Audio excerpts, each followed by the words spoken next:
Friends, today we'll see the next part of our lesson, that is types of nutrition in animals.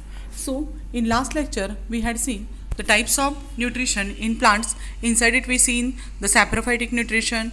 After that we see the insectivorous plants inside for nitrogen purpose, what is the development takes place in his body.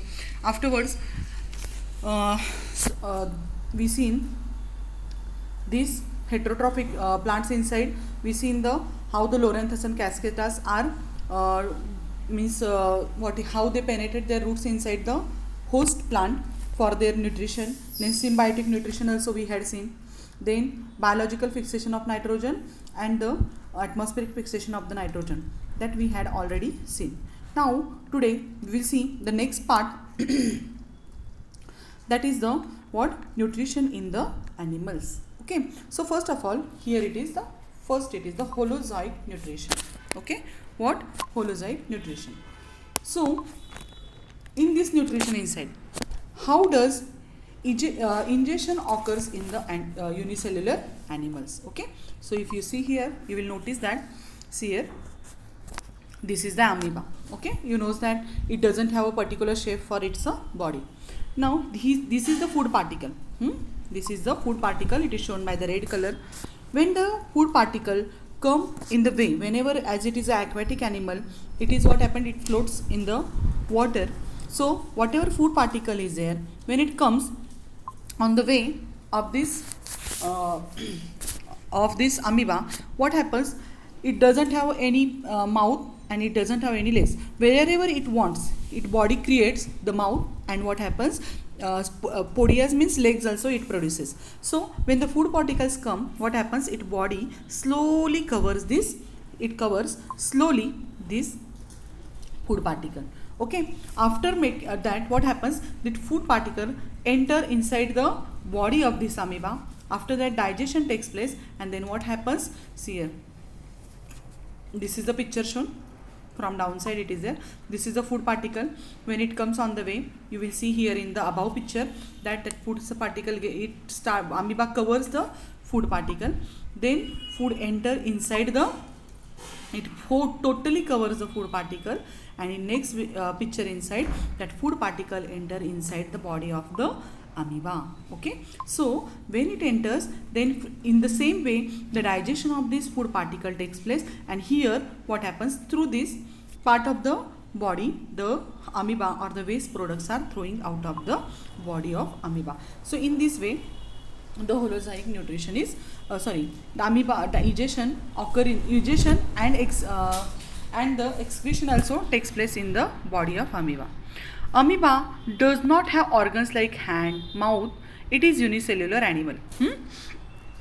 It can take in food through any part of its surface of unicellular body. Okay, so just I told you, it doesn't have mouth. So wherever food will come, so suppose food will come here, then it creates its mouth at this side and it covers the food particle afterwards. Okay, it surround the food particle from all sides and take it into the cell.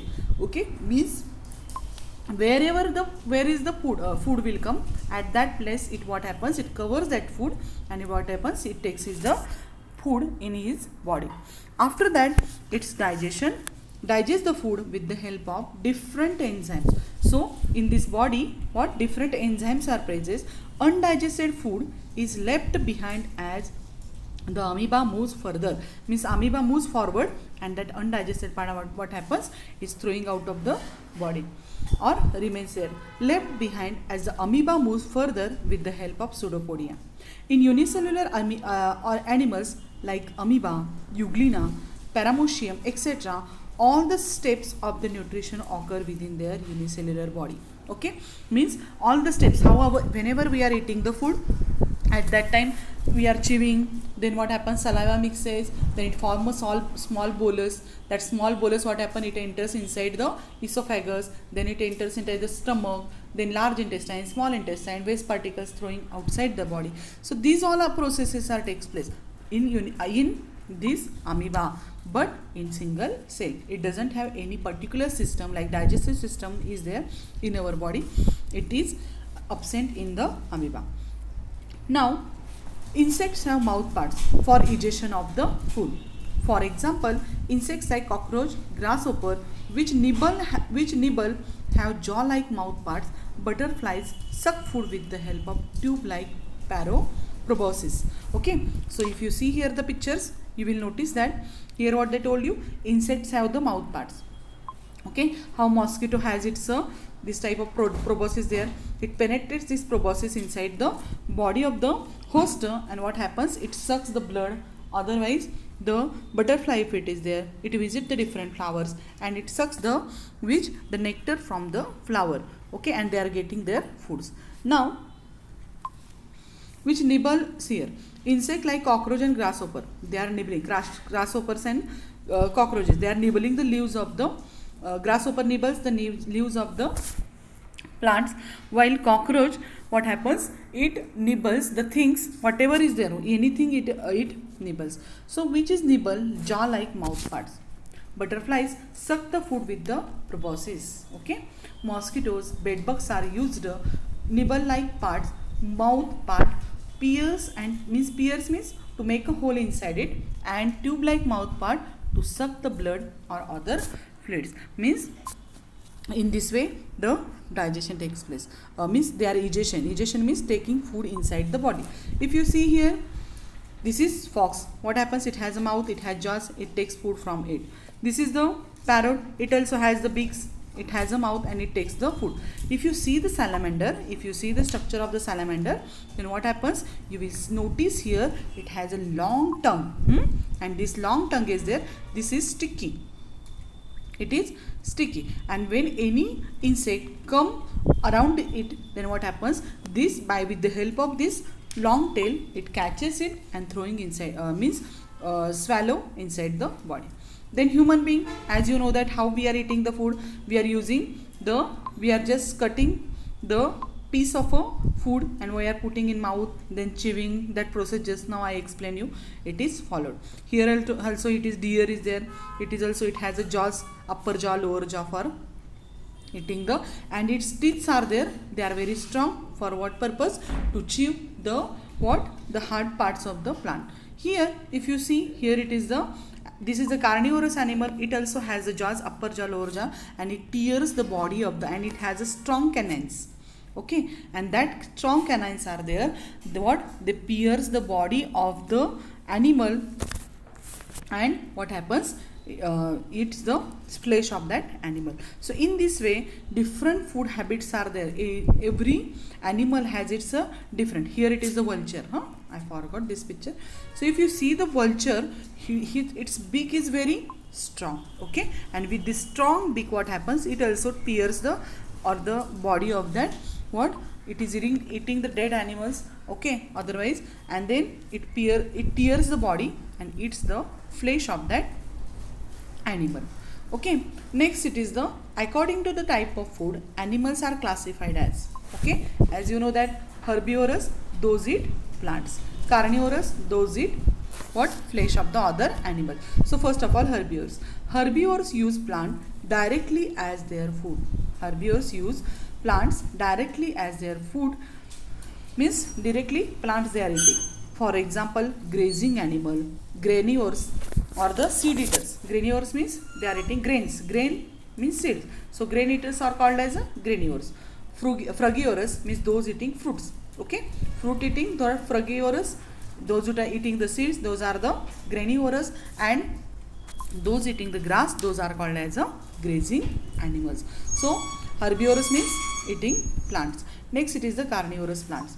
The animals that depend on the other animal for their food are called as carnivorous animals. Okay, means these animals are there, they are eating the flesh of the other, like tiger, lion. Okay, these are the carnivorous animals. Carnivores are indirectly depend upon the plant for food. Okay, indirectly how? Suppose we will take the example of deer.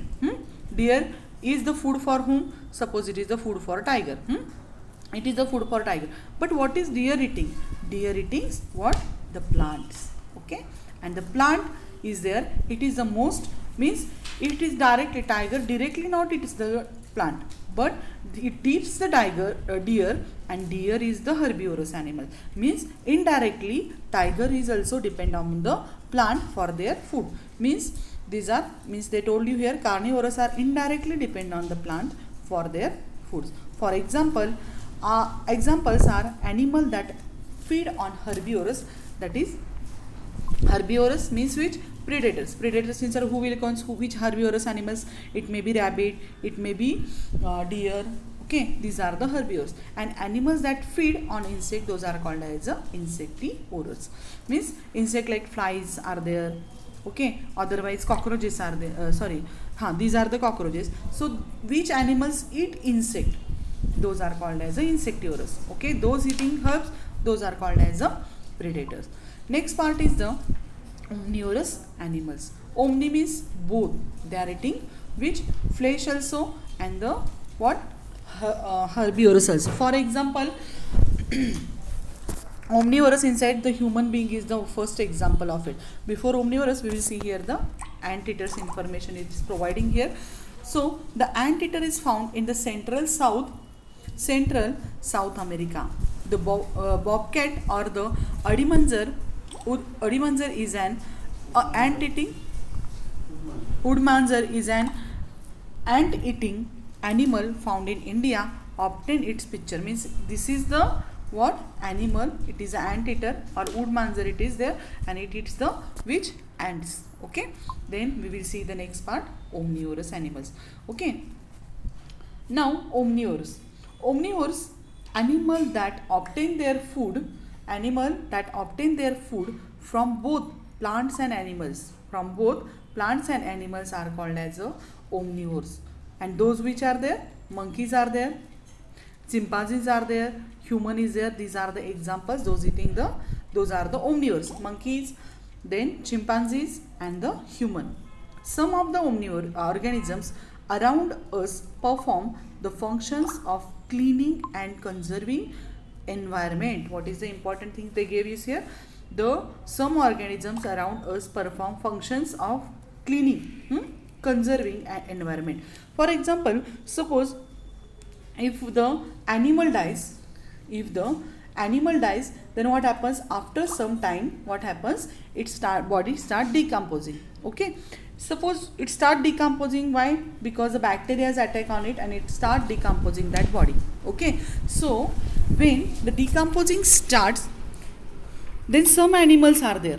Those animals, what happens? They are eating the dead animals. Dead animals means what happens? If they are eating, then what happens? The decomposing and this bad smell, okay, it will not spread in the environment. And so the word used here, it is that is some organisms are there. They are functioning as a cleaning and conserving the environment by the various act feeding themselves, and they are called as scavengers or the decomposers. Decomposers, the bacteria are there, and scavengers means the animals like vulture, crow, hyena, in that way. So fourth, we will see the scavengers. So which are the scavengers? Obtain their food from the dead bodies. Okay, if any animal dies, then what happens? If you see the crows and vultures, they are what happens? They are moving around it and they are eating the flesh of that animal. For example, vulture, crow and hyena. Vulture, crow and hyena, etc. Next it is the decomposers. Then decomposers are the some microbes which obtain their food from decomposing dead bodies of the organisms or other material. Okay, so any food particle, any substance is there, after the what happens, some interval, what happens, it dies. Then for example, suppose we take the example of any chapati, bhakri, milk, even if you take, otherwise any animal, after some time what happens, if the animal dies, then its body also decomposes and some substance is also left, then what happens, it is also get decomposed, and what happens, then who acts on it, the decomposers are there, they act on the body of that animal, and what happens, they decompose the body, and those are depend on it, which is called as a decomposers. Next it is the saprozoic nutrition. What they told you? Saprozoic nutrition. So what is the saprozoic nutrition? Some insect, unicellular animals, etc. obtain the nutrients by absorbing liquid organic matter from the dead bodies. What they told you? some insects or unicellular animals, insect or unicellular animals are there, obtain their nutrients by absorbing the liquid organic material from the dead bodies of the other animals or from the environment, and these are called as a saprozoic nutrition. And for example, whose are those? Houseflies are there, ants are there, and the spiders, they are performing the saprozoic nutrition. If you see the web of the spider, okay, so suppose this is the web of the spider, so inside it what happens, in this web inside, if you see sometimes what happens, there is some bodies are there, it is looking like flies are there, suppose, so flies we can see here, okay, but if you touch to it, you will notice that only the outer body covering is there, inside that liquid part is there. What happens, it gets sucked by the spider, means what happens, they are eating the liquid from the body of this animals. Next, it is the parasitic nutrition. Parasitic nutrition means, as you know that means sometimes what happens in our head, what happens, we see this type of creatures, okay, what it is, yes, what it is, these are the, so these types of louse are there, they are present in our head, okay. Then if we are not keeping the proper cleanliness of our head, so these types of what happens, animals are present in our head, and these are called as a lice. And here it is such a type of what happens, creatures are present in our body, okay, and so these are called as a parasitic means they are present on the or depend on the other living organism for their food. So have you seen small animals on bodies of the animals like dog, buffaloes, yes, these animals. So which are the small animals, okay, that small are there, these are called as they are ticks, okay, in Marathi we are saying to it pissu we are saying to in Marathi, okay. From where do the little animals obtain their food? As you know that they are, what happens, piercing the body of the animal, and they are sucking the blood from that animal. From where do the worms in the intestine obtain their food? Yes, they are directly eating the what? Food digested by the animal. So some animals depend upon other animal for their food. Some animals depend upon the other animals for their food, and they can obtain the food only from the animals on whom they are dependent. Means if this louse are there, it is present in my head, then they are sucking the blood from my body. If it is present on your head, then they are sucking the blood from your body. So they are dependent from which animal they are growing. These are called as a parasitic nutrition. Some animals live on the body surface of the other animals to obtain their food. For example, this louse is there, it is present outside the body, but this is there, it is called as a worms are there, these are present in our inside the body, so they are called as a endoparasitic. These are endo means inside the body, and these are ecto means external, outside the body. These animals are present. So this is called as a parasitic nutrition. So some animals depend on the other animal for their food, and they can obtain the food only from the animals on whom they are dependent, and they are called as a parasitic nutrition, okay. And parasitic nutrition has two types, ectoparasitic and the endoparasitic. Just I told you, ecto means they are present on the surface of the body of the other animal, and endoparasitic means they are present inside the body of the other animals. So some animals live on the body surface of the other animal and obtain their food by sucking their blood, and these are called as ectoparasitic nutrition, and such animals are called as a ectoparasite. For example, which are those? Louse, this is a picture of louse, okay. Bedbug means what? This is a picture of louse. Bedbug means in Marathi we say to it dhekun, okay. Then ticks means what? That what is a pissu, etc. Animals like tapeworm, roundworm, these are the pictures of this is a roundworm. So same way the flat body is there, it is called as a what? Flatworm.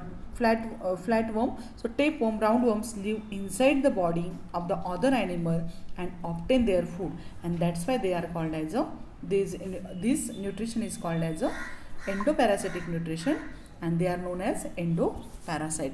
So today we have finished this lesson. If you have any doubt regarding to this, all of you first of all read the lesson, and after that you just any doubt if you have, then ask me. Okay, so today we have finished the lesson number, which fourth lesson number we finished. So all of you learn the definitions from this.